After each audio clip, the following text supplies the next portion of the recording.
buenas noches y bienvenidos a otro episodio de Entre Cafecitos y Verdades. Hoy estamos con una invitada muy especial que seguramente muchos de los espectadores la conocen, la pastora Adriana de Jesús. La mamá. Bendiciones. ¿Cómo están por ahí? ¿Bien? Te quería hacer una presentación para que la gente que hoy es nueva o no te conoce pueda saber un poquito más de vos. Bueno, soy la pastora Adriana de Jesús de la Iglesia Ejército de Dios y nuestra iglesia tiene una particularidad. Nació en el patio de mi casa hace 10 años y en familia servimos con mucho agradecimiento y con mucha alegría al Señor.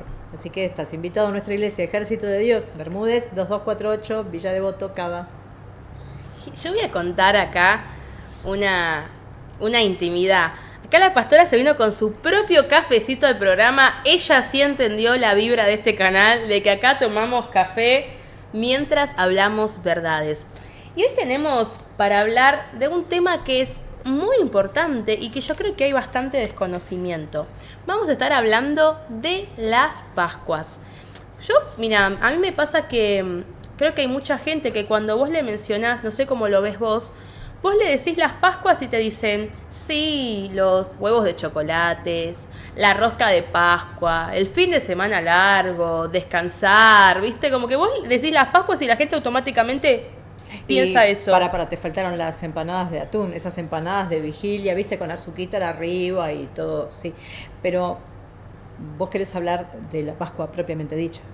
Claro, yo hoy lo que quiero es que hablemos del verdadero significado de la Pascua. Porque, a ver, sí, obvio, a todos nos gusta el huevito de chocolate. A ver, acá, yo también, mi mamá, le regalamos a Santino, mi hermanito menor, bueno, su hijito chiquito, un huevito. Obvio, a ver, son cosas lindas, son cosas que tradicionalmente se van dando en cada país. Sí. Está lindo hacerlo, es pasar con tu familia, pero no nos tenemos que olvidar cuál es el verdadero significado de la Pascua. O sea, sí, yo lo que me gustaría que vos hoy puedas compartir es que si vos tendrías que hablarle de la Pascua a alguien que tiene completo desconocimiento o no conoce de la Biblia o recién está dando sus primeros pasos, ¿vos cómo le podrías decir a alguien que está en cero qué es la Pascua, la verdadera Pascua?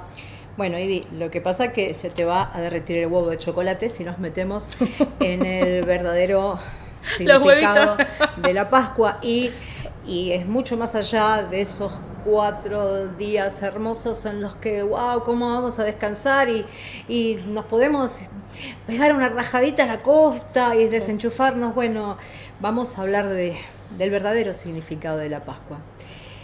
La Pascua nace no como una celebración, sino que la Pascua nace como una necesidad de salvación. Nace con una atmósfera de una noche oscura y hablo de una oscuridad, de unas tinieblas tremendas que se erguían ahí en Egipto. Y bueno, si querés podemos contar un poquitito para aquel que no sabe cómo comienza esto. Claro, ¿qué pasó? ¿Qué pasó en Egipto? ¿Por qué se dio esta necesidad de traer salvación? ¿A qué? ¿Por qué? O sea, ¿qué era lo que estaba pasando en este trasfondo histórico? Bueno, el pueblo de Dios, el pueblo de Israel, cuando muere José, ya se habían multiplicado muchísimo allá en Egipto, pero sube un faraón que no conocía a José, y ellos pasan de ser privilegiados, pasan de ser la familia de José, los privilegiados de Egipto, a ser esclavos. Pensar que José fue la mano derecha del faraón en su momento. Sí, o sea, poca memoria. Exactamente. Mirá si no lo ves hoy en la actualidad. Pero te voy a decir algo. Este faraón que sube, este nuevo faraón, ve que eran tantos, eran tan numerosos y tan fuertes. Claro. Dijo, que esto se me va de la mano. Claro, que él comienza con un pensamiento, y si estos el día de mañana se llegan a aliar con una nación enemiga, viene una nación y se hacen alianza y vienen contra nosotros terminamos hechos puré. Entonces, le sale el tiro por la culata. estos hebreos son muy peligrosos. Y lógico, el enemigo cuando te ve peligroso lo que va a tratar de hacer es aplastarte y oprimirte. Entonces el pueblo de Israel comienza a vivir bajo una opresión muy, pero muy grande. Cuando uno investiga la historia de Egipto, en Egipto tenías el faraón, que era un dios. Era lo supremo. Tal cual. O sea, no era como en la cultura de los sumerios, en donde los emperadores mediaban con los dioses. Ellos, no. Acá el faraón era un dios, la representación de Horus. Y el faraón era el que manejaba el cosmos. Todo se sostenía por el faraón. Después, en la escala social, tenías a los sacerdotes, la familia del faraón y una especie de primer ministro, el visir, ¿sí? Que era el 1% y eran los únicos que estaban alfabetizados. Después de esa escala venían los artistas, los artesanos, y por último el pueblo, los campesinos. Y quiero decirte que los nativos egipcios llegaban como mucho a los campesinos a cumplir hasta los 29 años. Las mujeres incluso vivían 3 años menos. Ahora, ¿por qué te cuento esto, Ivy? Tiene una tasa de mortalidad tremenda.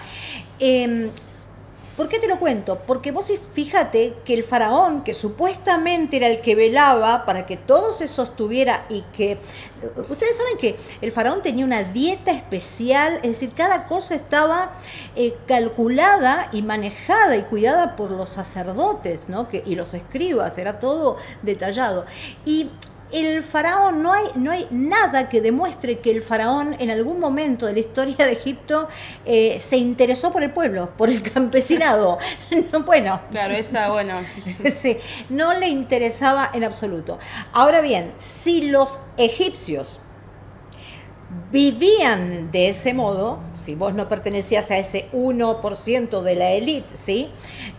Suprema del faraón y su gente de su corte, si los egipcios vivían así, entonces iban a empezar a sacar conclusiones, porque la Biblia dice que les puso que comisarios de tributo los empezaron a oprimir a los hebreos, los tomaron de esclavos y los oprimían cada vez más. Entre que vivían poco, los mataban impuestos, o sea, claro, la gente no daba más y era de lo peor, me imagino que vivían para pagar impuestos. Claro, y además para hacer ladrillo, ¿sí? Y les sacaron, cada vez le hacían peor las cosas, es decir, le sacaron la paja con la que hacían un ladrillo que era más, que contenía más, tenía más firmeza, es decir, cada vez se la complicaban más y más. Esto es importante saberlo. Si el campesinado egipcio entonces vivía muy mal, y el faraón no se interesaba, ¿qué podemos entonces esperar de un faraón que estaba ensañado con los hebreos? Tremenda la explicación, es como que se me está abriendo la mente de ver un panorama, me imagino la gente también, es increíble todo el trasfondo que hay detrás antes de llegar a la Pascua, es increíble. Bien, y entonces quiero acá traer algo que te va a gustar escuchar, ¿no?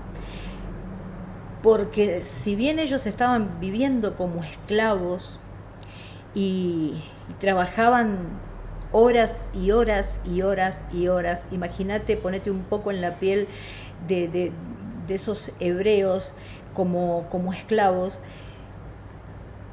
La palabra de Dios dice que cuanto más los oprimían, ¿qué pasaba? Ellos más se multiplicaban. Más se multiplicaban. Eran como, wow, ellos, ahí estaba, ¿no? La mano de Dios. Eso es algo muy importante que los hijos de Dios sabemos, que a veces las situaciones son duras, vivimos oprimidos, pero la fuerza viene de Dios. Amén. Y fíjate, Ivy, que llega un momento que este faraón dice, bueno, vamos a ir por más. Entonces llama a las parteras y les dice, de ahora en más, cuando nazca un varoncito, lo matan. Claro, el temor de este faraón era que este pueblo el día de mañana se le levantara, porque encima los oprimimos, los hacemos trabajar el doble, no descansan, no tienen vida y se multiplican, cada vez son más poderosos. Bueno, vamos a hacer una cosa, le vamos a matar los varoncitos. Obviamente, estas dos parteras, Cifra y Fua, ellas no hicieron caso al faraón, ellas, mujeres temerosas de Dios, en ningún momento... Qué valientes, pararse en contra de... Te jugabas la vida. Exactamente. Y claro, el faraón las mandó a llamar y le dijo, ¿qué pasa acá? No les dije yo a ustedes que tenían que matar a los varoncitos. Y estuvieron muy inteligentes. Y mire, señor faraón, lo que pasa es que las hebreas son robustas, no son como las egipcias que son debiluchas. Nosotras nos llaman cuando están pariendo y llegamos a la casa y ya parieron. Los chicos nacen muy fácil. Y dice que la palabra que Dios las bendijo mucho en sus familias. Y quizás vos estás ahí escuchándonos y estás suponiendo, bueno, sí, pero todo esto es un mito. Sí, está lindo, es una historia, es una leyenda. Sí, bueno, no.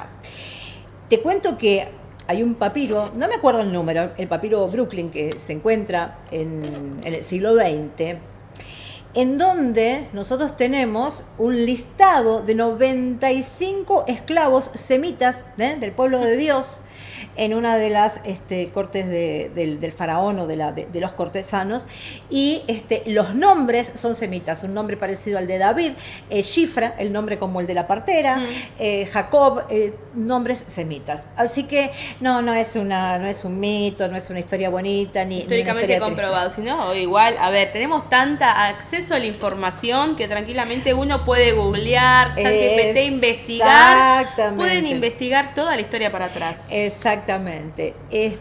Así que bueno, no estamos hablando de algo de mitología ni de una linda historia, no, estamos hablando de historia verdadera.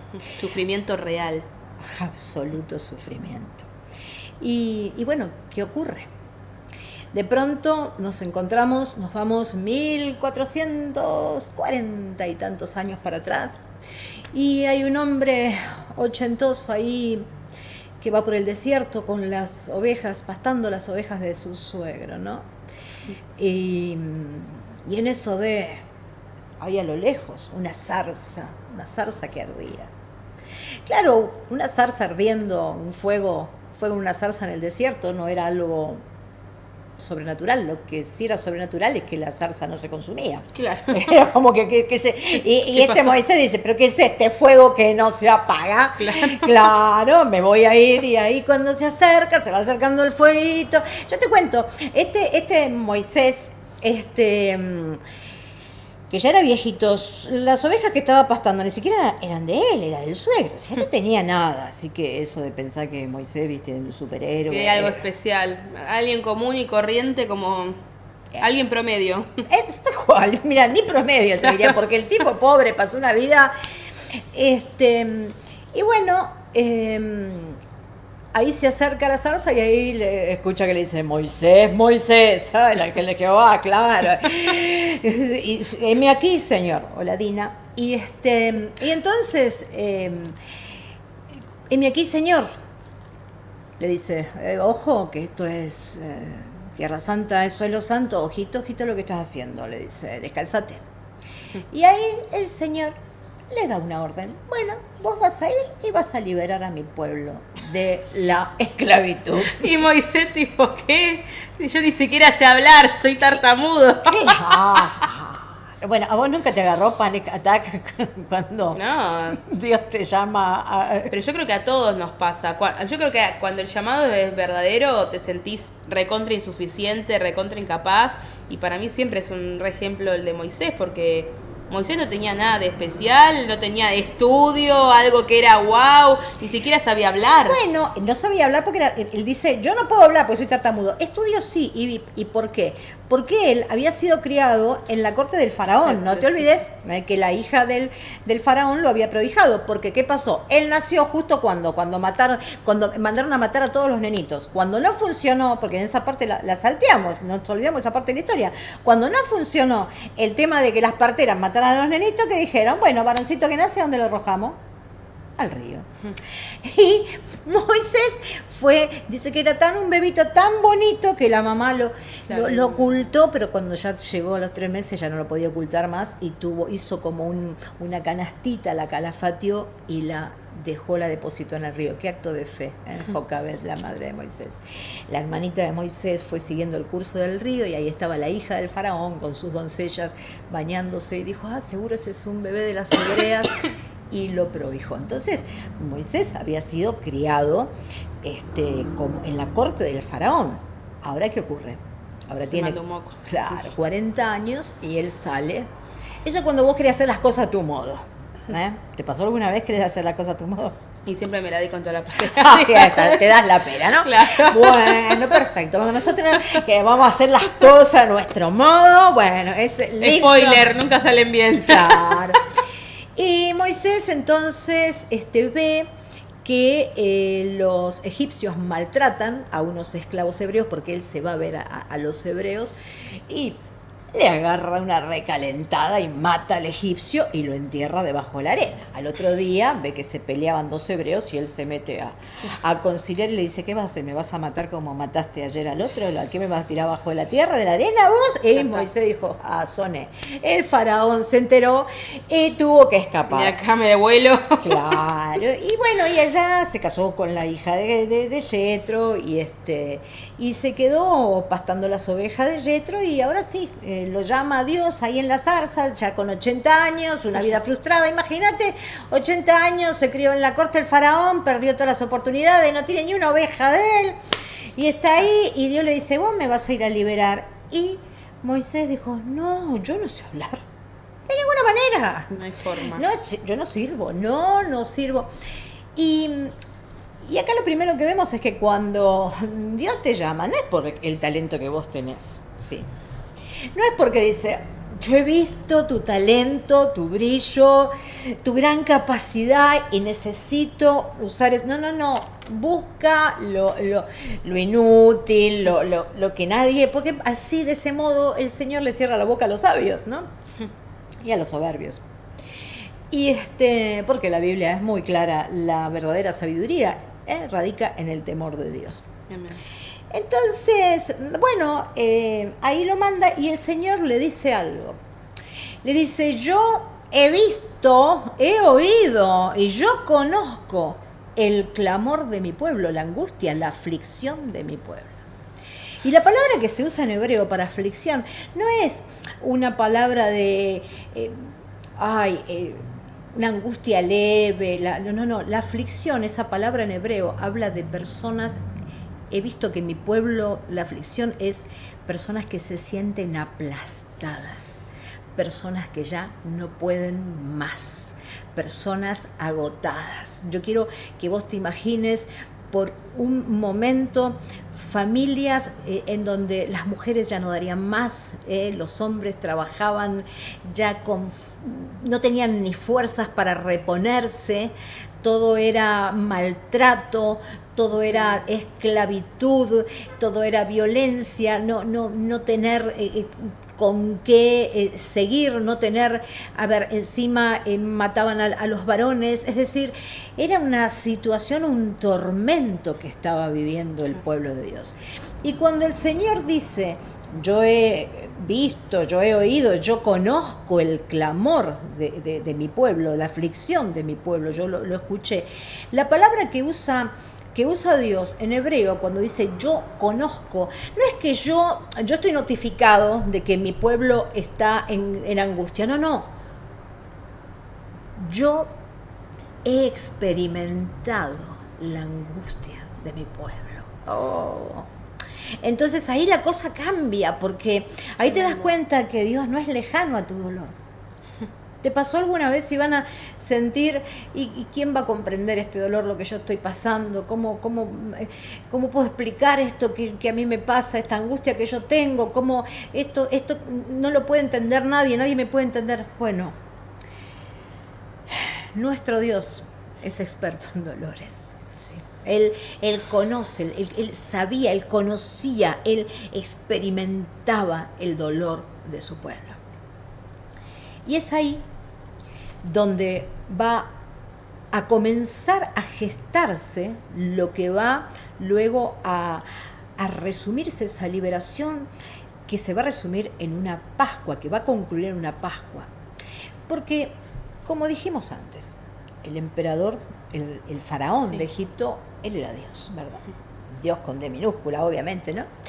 Él era Dios. Él manejaba el cosmos y todo se sostenía de acuerdo a, ¿verdad? Pero además, sí, tenía todos los demás dioses, ¿sí? Tenía al río Nilo, las ranas, cada cosa, de todo hacían un dios. Todo ¿sí? Claro. Sí, era una cosa, los bueyes, el buey apis, bueno, todos eran el sol. Eso sí, ese de lo más conocido. Bueno, toda una cosa tremenda de todos los dioses. Y encima, estos hebreos brutos, ¿sí? Insignificantes, encima tenían un dios invisible. Imagínate en la cabeza del faraón y de los egipcios, un dios invisible cuando nosotros tenemos, pero... las ranas. Claro, tenemos tantos dioses. Entonces, Dios va a hacer juicio. Ahí el Dios invisible va a ver que no era tan invisible. Claro, pero fíjate algo, Ivana, no es un juicio así, wow, despacho mira, derramo mira. No, es un juicio tremendamente sabio, porque a Faraón y a toda su soberbia lo va a ir tocando de a poquitito y por momentos, a través de las plagas, todos saben lo de las plagas, y por momentos se va a ver que no es una cuestión de la naturaleza. Bueno, pero es una catástrofe ambiental, es un fenómeno natural. No, porque en determinados momentos las plagas que tocaban a los egipcios no le tocaban a los hebreos, estando en la misma tierra. ¿Y qué es lo primero que le toca, Ivana? El río. A su Dios. Claro, porque ellos, cuando se desbordaba el Nilo, ¿sí? Enriquecía la tierra con el limo, le daba muchos nutrientes, entonces cultivaban en esas zonas, una vez que el río se retiraba y tenían grandes cultivos. Entonces lo primero que Dios le toca, porque el río como Nilo era un dios y como el faraón era un dios, bueno, vamos a ver cómo te arreglas con este dios, porque este dios te lo voy a defenestrar. Transformó a través de Moisés el río en sangre. ¿Sí? Imagínate el hedor. ¿Sí? Y después vinieron las ranas por todos lados. Imagínate rana arriba de tu cama, rana. Era su dios rana, tenía claro, ¿qué pasaba con el dios? Imagínate vos estar ahí en el patio de tu casa tomando mate y que las ranas te salten, se te meten por toda la casa. Bueno, y después los piojos o los mosquitos, ahí no se sabe bien. Después las moscas, después tocó el ganado, imagínate, todos los dioses, cada plaga que el Señor mandaba, ¿sí? Estaba tocando uno de esos dioses que ellos, que ellos veneraban. Por ejemplo, la del ganado, cuando chau el ganado, sí. El de los hebreos no fue tocado.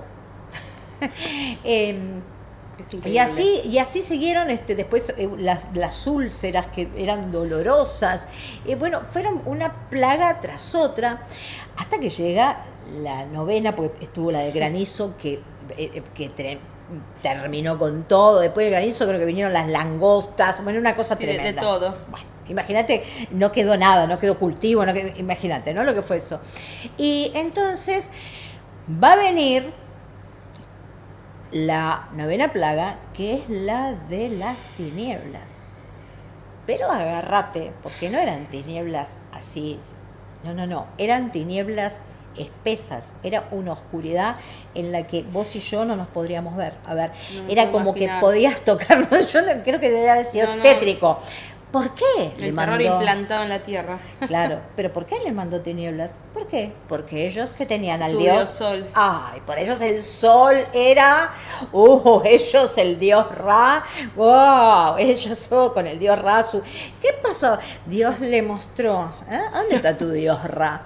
¿Y qué pasaba? ¿Qué pasaba? Que en la casa de los hebreos había luz. Mientras... O sea, Dios cerrando boca. Ahora, ¿sabes qué vamos a notar ahora? Cosas que... actitudes del faraón que las vemos en algunos creyentes. Cuando el faraón veía que las papas le quemaban, claro, porque ¿cómo venían las plagas? Venía Moisés, le decía, así dice Jehová, deja salir a mi pueblo, que me adore al desierto, si no lo dejas salir te va a venir tal plaga. Bueno, cuando venía la plaga, el faraón decía, sí, tienes razón, te voy a dejar, sí, salí. La plaga se iba, anda y orale a tu Dios que la saque. La plaga se iba y el faraón hacía, chau, ni loco te dejo salir. Sácate. Era un tiro y afloje constante. ¿Conoces esos que van a la iglesia o vienen por Dios, por el favor, y cuando Dios ya le hace el favor le dice... Bye, bye. ¿Conoces esos casos, no? Creo que nos hemos visto mucho. Cafecito. Un cafecito. Cafecito para no llorar. Bien. Claro, cafecito. Bueno, entonces... El faraón tenía esta actitud, ¿no? Ay, sí, anda, Moisés, orale a tu Dios que se lleve las ranas, que se lleve esto, que se lleve aquello, que se lleve... Y Moisés sí oraba, se iba... Igual te digo una cosa, nada de esto se salía de la soberanía de Dios, porque Dios al comienzo, ¿qué le había dicho? Te lo voy a poner bien duro al faraón, le voy a dejar el corazón como una roca, ¿sí? Porque yo los voy a liberar a ustedes de esta esclavitud, pero bueno... Hasta que, y ahora sí se te derrite el huevo de Pascua. Ahora sí, la empanada de vigilia. Tomen el sorbito por las dudas de este momento. Si estás comiendo la empanada de vigilia, dale, masticala, te doy un segundo. Bien.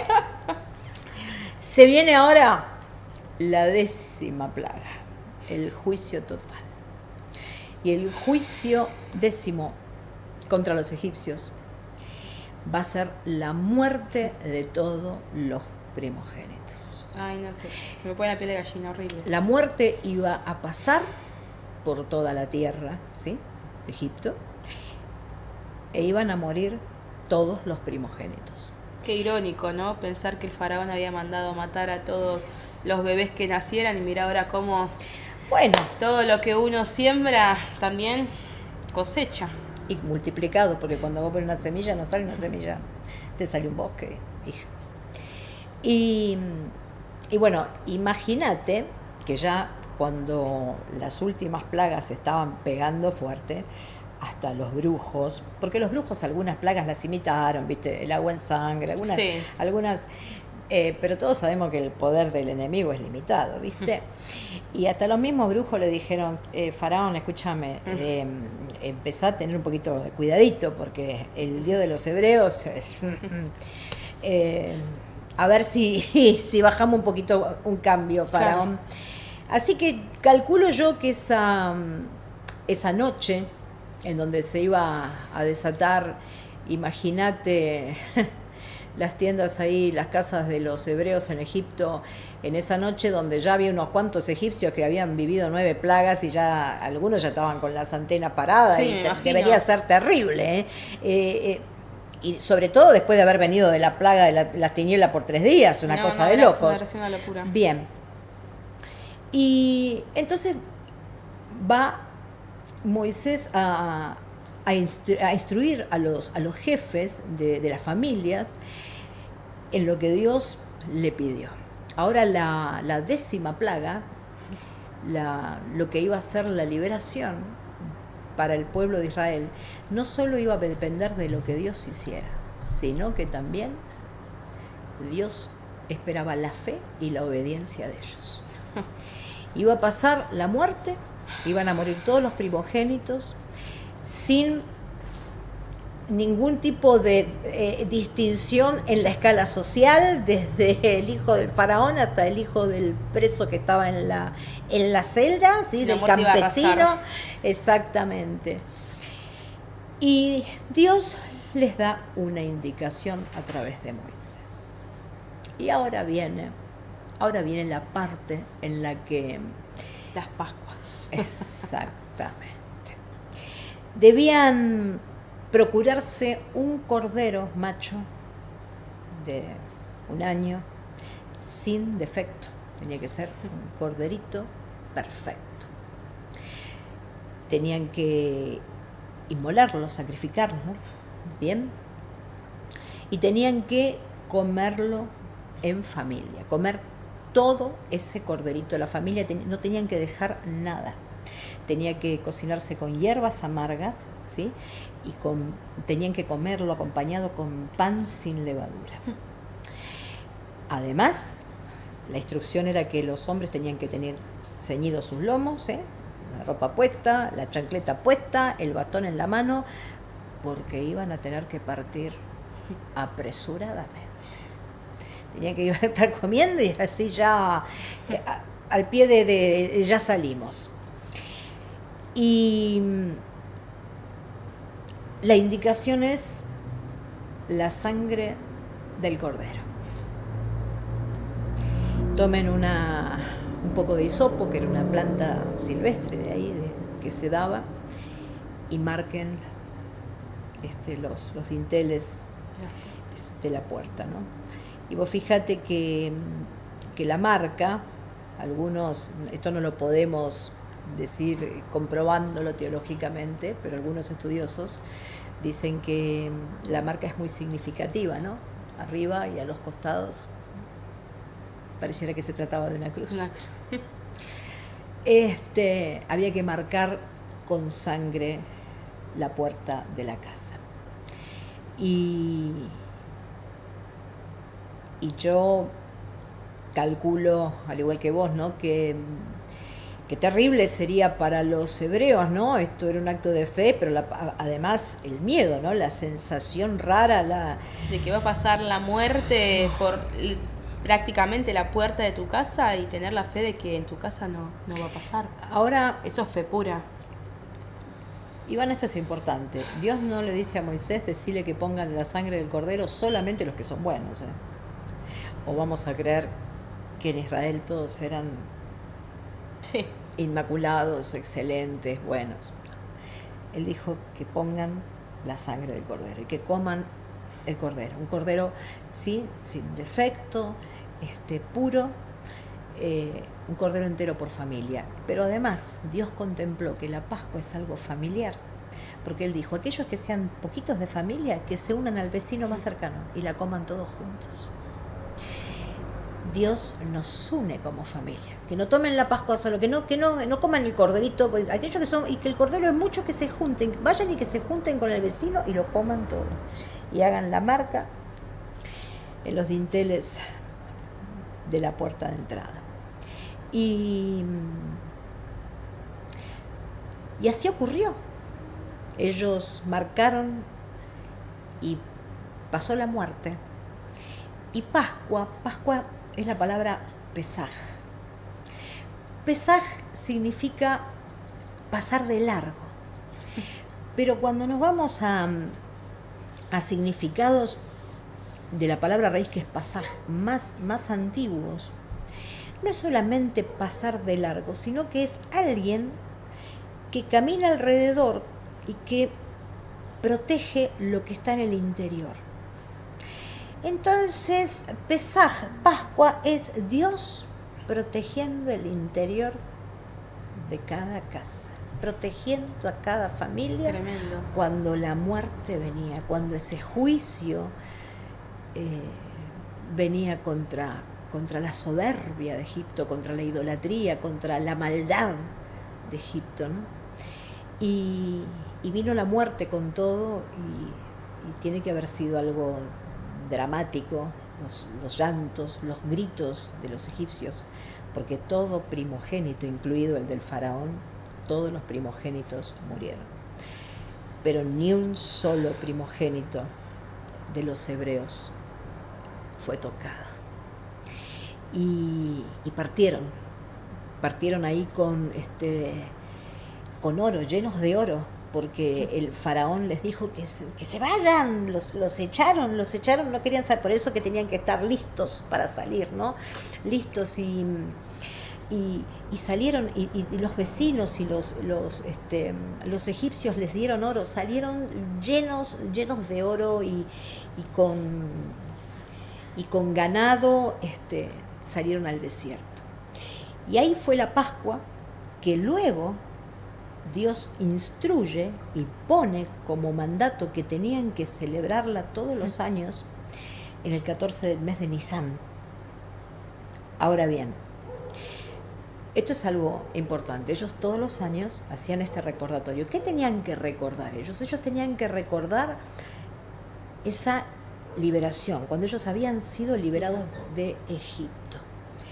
Y tenían que elegir un corderito que convivía con ellos 4 días, un corderito puro, ¿sí? Porque ese corderito en realidad lo que sustituía era a los primogénitos.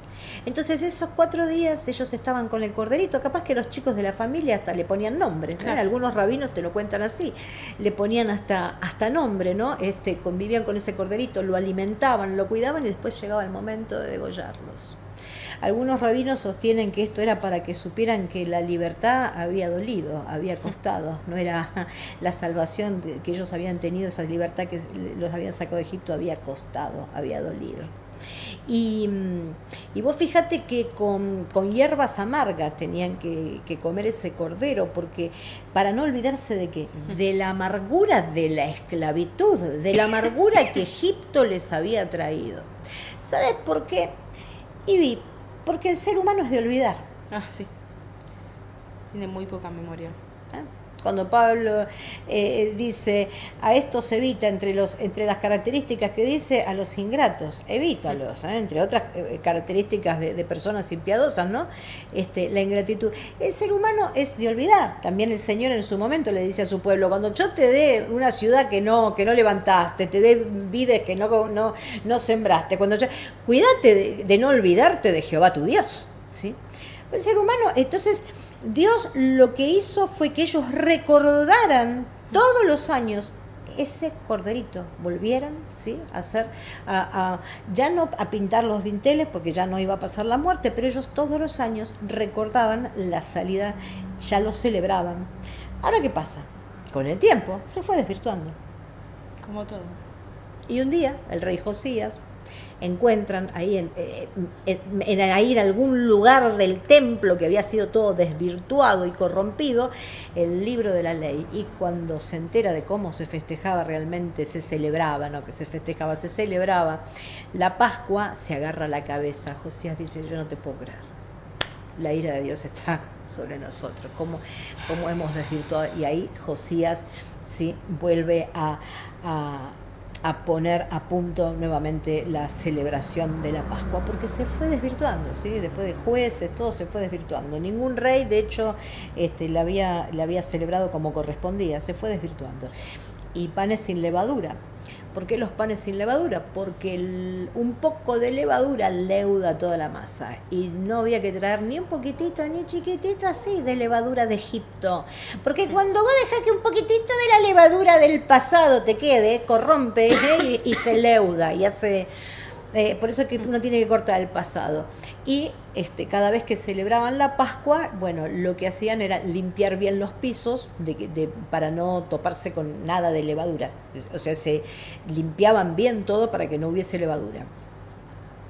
Ahora bien, llega un momento, Isaías lo profetiza, dice que va a venir un momento en donde la presencia de Dios va a estar también en la retaguardia, por adelante y por atrás, la salida, que va a haber un segundo éxodo.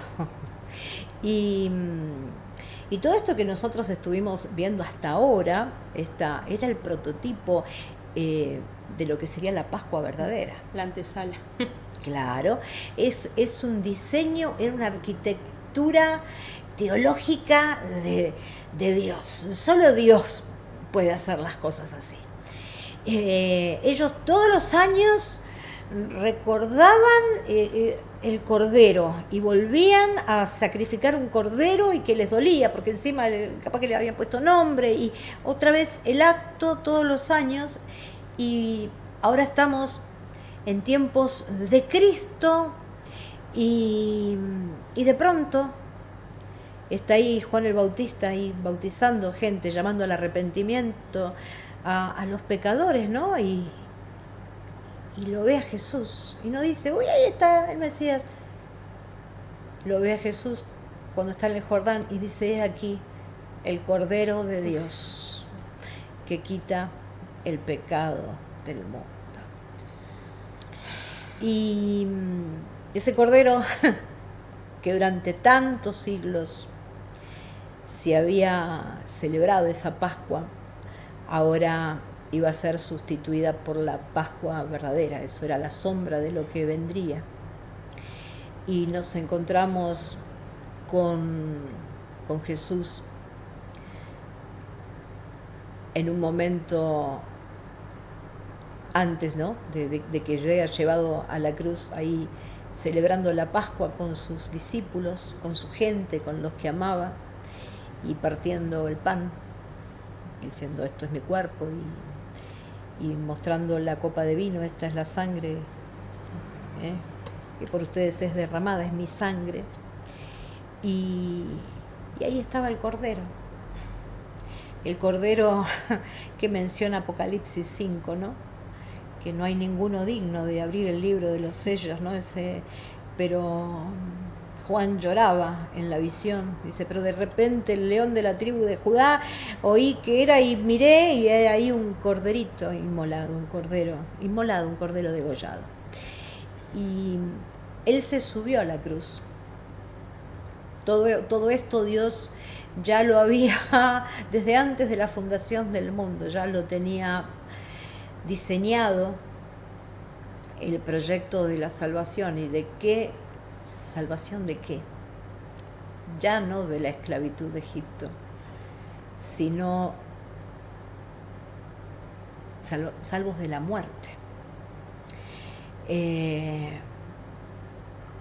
El Cordero nos sustituyó, tomó nuestro lugar para que nosotros tengamos vida eterna, tengamos redención, tengamos perdón.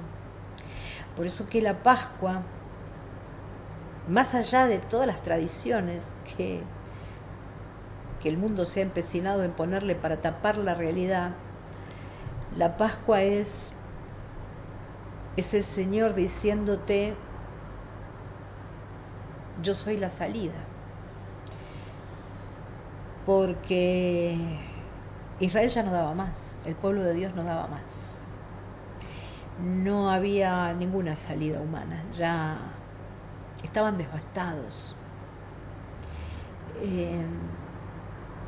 Ellos estaban terriblemente afligidos, no había esperanzas. Y te digo más, posiblemente en más de 400 años ellos pensaron, ¿dónde está el Dios de nuestros padres? ¿Dónde está el Dios de Abraham, de Isaac, de Jacob? ¿Dónde está el Dios de José? ¿Dónde está ese Dios que nos contaron? ¿Dónde está ese Dios? ¿Será que nos abandonó? ¿Será que nos dejó tirados acá en el medio de Egipto? No había salida. Y la sangre fue la salida. Y la sangre de Cristo hoy es la salida. Lo ha sido para mí, para vos, Ivana, y para todo aquel que en él cree, para que no se pierda y tenga vida eterna.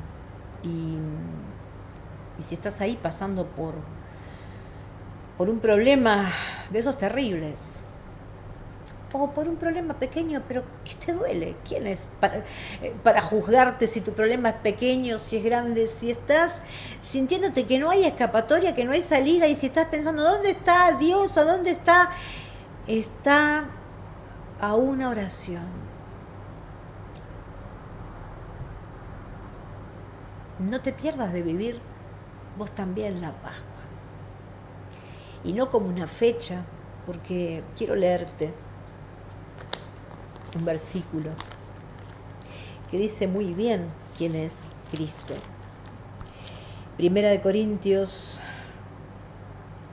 5:7 dice el apóstol Pablo por inspiración divina: limpiaos pues de la vieja levadura, para que seáis nueva masa sin levadura como sois, porque nuestra Pascua, que es Cristo, ya fue sacrificada por nosotros. Tremendo ese versículo.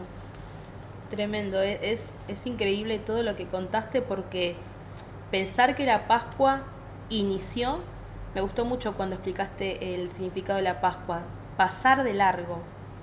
Pensar que todo inició para pasar de largo de la muerte, de la liberación de un pueblo. Pero hoy en día es la liberación de toda la humanidad. No se quedó nada más en el pueblo de Israel, sino que hoy todos podemos ser salvos.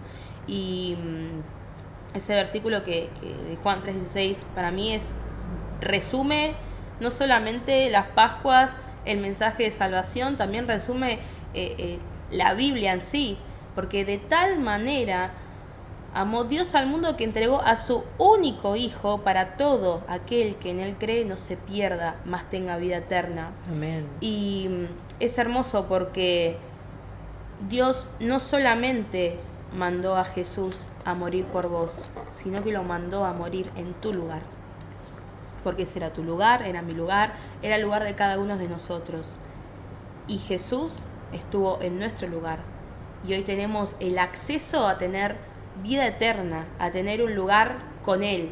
Y sin merecerlo. Eso a mí realmente siempre me vuela la cabeza cuando lo pienso. Porque no solamente Jesús pasó por un dolor físico inhumano, porque lo que atravesó Jesús, yo creo que humanamente ese dolor no hay forma de explicarlo, sino que también atravesó el dolor de la traición, de que te traicione tu amigo con quien comías en la mesa, el dolor de ver a tu madre llorando, de no, qué más feo que tu madre te vea en esa situación de que te están matando y no poder hacer absolutamente nada. Además, fíjate que un amigo como Pedro, Señor, daría la vida por vos, fue el primero en tomársela, en negarlo. Qué triste, ¿no? Porque aquellos que lo amaban también huyeron, lo dejaron solo. El dolor de la humillación también, de que la gente que antes te aplaudía, después eran los mismos que te estaban escupiendo en la cara. O sea, realmente yo creo que